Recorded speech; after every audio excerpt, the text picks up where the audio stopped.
And I quote, "Good luck sorting some of these out." That's what Caposa said to me to preface this week's highlights of regional indie MMA fights. So yeah, you all are in for a treat and some bangers of fights. And if one video a week isn't enough for you, head over and give Caposa a follow on Twitter at Grabaka_Hitman for more highlights like this daily. What's up everyone? It's the casual, Lawton Vierkant, and this is Caposa's Corner. Kicking us off this week, we are going to Eagle FC 39 in Russia for one fight. Here we have a lightweight fight between Murad Umachiev, who only has a 1-0 pro record, but he's 11-0 as an amateur from Dagestan and is an Imaf champion from 2019. And he's taken on Gajimurad Pertiev, who has a 4-0 pro record. This fight is just passing the halfway mark of round 2, and we get this beautiful knockout.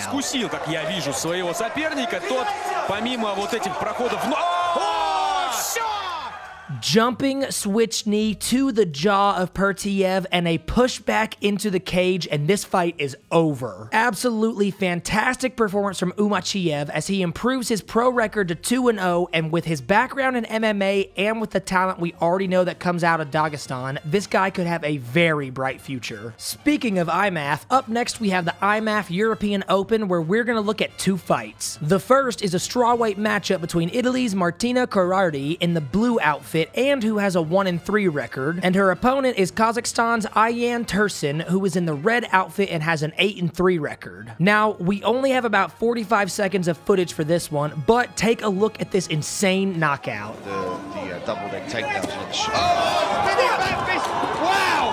Ayaan Tursun! Spinning back fist that puts Corrardi to sleep. What a great read by Tursun as she throws this and gets right through the guard to end this fight, not even halfway through the second round. Tursun secures this win, moved on to the finals, which she did actually lose, but that does not take away from this performance and this amazing highlight that she landed. For our second fight at the IMAF European Open, we have a bantamweight matchup between Max Heininen in the blue outfit with a 3-2 record, and he's up against Salayuat Kabi in the red outfit and who only has a 1-0 record. We're only 50 seconds into this fight and we get this.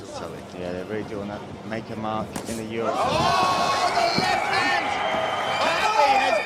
An overhand right from hell, and Max is out and stiff on the canvas. There was just some power behind that overhand, and I would like to note that this left hook probably would have taken his head off had it connected. Either way, Kabi secures this win, improves his record to 2-0, and gets to look back at this amazing knockout. Moving on, we are going to a Losh Pride 67 in Kazakhstan for one fight. This is a bantamweight fight that sees Irzhan Shapauov, who has a 4-0 record, and he's taken on Bayaman Juldabekov, who has a 3-0 record. So someone is going to be getting their first loss, but who's it gonna be? And just 25 seconds in, the fight goes to the ground, and then this.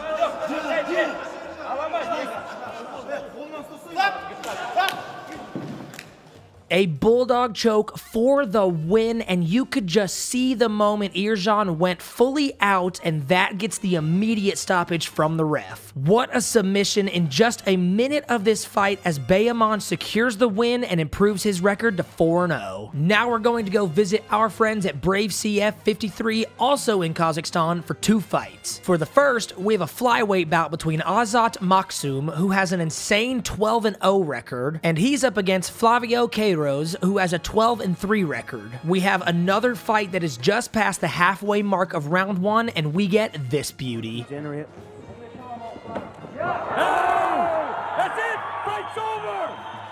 Another deadly overhand right for this week, and Maksum gets the knockout, which landed so hard it spins his opponent as he's falling down to the canvas. This is definitely a name you need to remember because he is now 13-0, already in the prospect category, and is someone that I have a feeling we will be seeing again. For our second fight at Brave CF 53, we have a lightweight bout that has former Brave CF lightweight champion Lucas Martins with a 20-5 record, and this guy has 7 fights in the UFC, 4 of which were wins, and he's taken on Olzas Eskuraev, a very big underdog sitting at a 9-5 record. Doesn't quite seem like a fair matchup to me, but hey, I didn't book the fight. We're halfway through the second round, and then we get this. Oh! Did he wobble him with the uppercut? He did. Oh, very big shot. He's the hands are together. If those hooks go in, there's nothing left.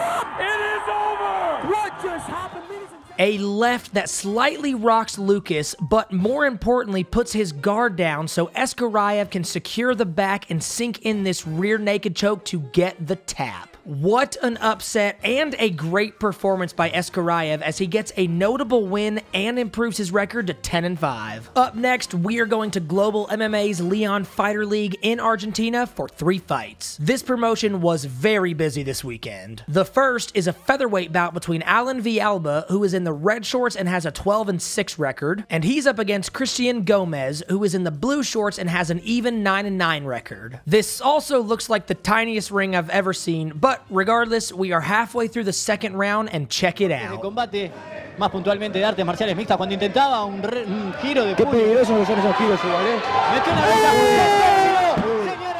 Holy hell, a right knee to stun Gomez in place, and then the brutal head kick to lay him out and end this fight. Gomez was clearly gone from the knee, but Villalba just locks in the finish with the head kick, securing the win and improving his record to 13-6. For our second fight here, we have a lightweight matchup that sees Emmanuel Vallejos with a 7-9 record and in the blue shorts, taking on Facu Suarez, who is in the red shorts and making his pro MMA debut.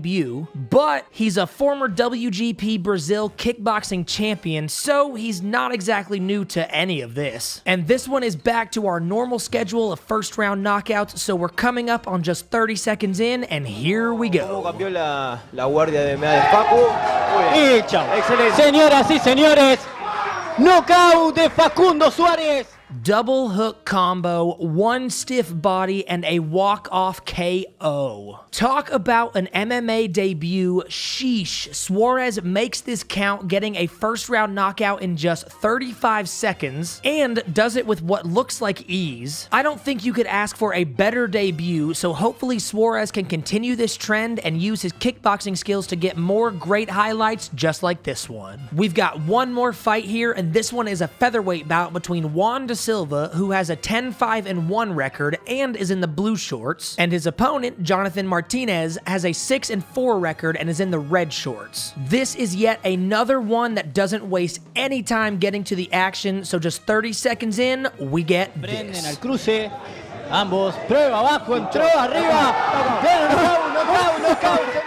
Ouch. Jonathan lands this nasty liver shot while throwing a flurry, only to catch him with a left hook to really finish it off. Just an absolute onslaught of shots that eventually Silva cannot keep up with, and ultimately getting knocked out. A great display of shots from Jonathan as he gets the win and improves his record to 7-4. For our last fight, we are going to B2 Fighting Series 132 in Kentucky, and oh yeah, we didn't forget, it's time for Caposa's KO of the week. Here, we have a heavyweight main event that sees Kelvin Fitial with a 15-9-2 record, and he's up against Rakeem Cleveland, who has a 21-13-1 record, and actually competed in PFL in 2018 and 2019, but only landed 1 win in 4 fights. It's a heavyweight fight, so you know that means big hits are coming, and with only 15 seconds left in the first round, this happens. Leaves, give a little bit of clown around, go, walk-off head kick KO and celebrated with some sweet dance moves. Cleveland absolutely destroys Kelvin to end this fight in the first round. And I don't think you appreciated that kick enough, so watch from this angle. Get on the stick, man. Absolutely insane and the exact perfect way to end this week of highlights. Cleveland lands this win, improves his record to 22-13-1, and will probably be watching this highlight on repeat for a few weeks. Another week and even better highlights, so if you want more, go give Caposa a follow on Twitter at Grabaka_Hitman. And if you also want to support him, you can head on over to his Patreon at patreon.com/Caposa. And a huge thank you to these amazing organizations for hosting these events year-round, and to the fighters, winners, and losers, and we will see you all on the next video.